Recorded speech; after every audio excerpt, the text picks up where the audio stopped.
Miaka 20 iliyopita. Yaani baada ya kufikisha umri wa miaka 20 niliacha kabisa kuamini kwenye ndoto zangu. Of course nina sababu nyingi sana za msingi ambazo zimepelekea mimi nisiamini kwenye ndoto zangu, kwa sababu tunaamini kwamba kila mtu huwa anatakiwa amini kwenye zile ndoto ambazo amekuwa akiziota kwenye maisha yake.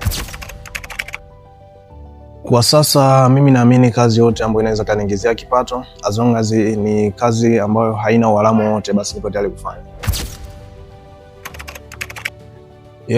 Sikumbuki ni lini, lakini ninachojua ama ambacho natambua mimi kwa upande wangu ni kwamba sijai kufanya kazi yote ambayo ni haramu ndani ya nchi yangu. Naweza nikasema kwamba niliacha kuamini kwenye ndoto baada ya kugundua kwamba dunia saizi haihitaji mtu mwenye elimu kubwa sana, bali inahitaji mtu mwenye akili kubwa sana.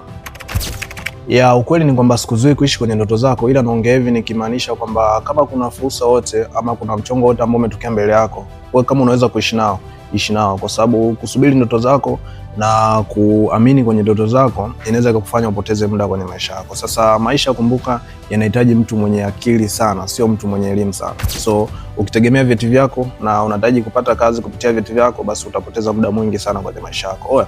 Mimi naongea tu kama kukusanua, ama natamani sana kukushtua kwenye issue kama hizo.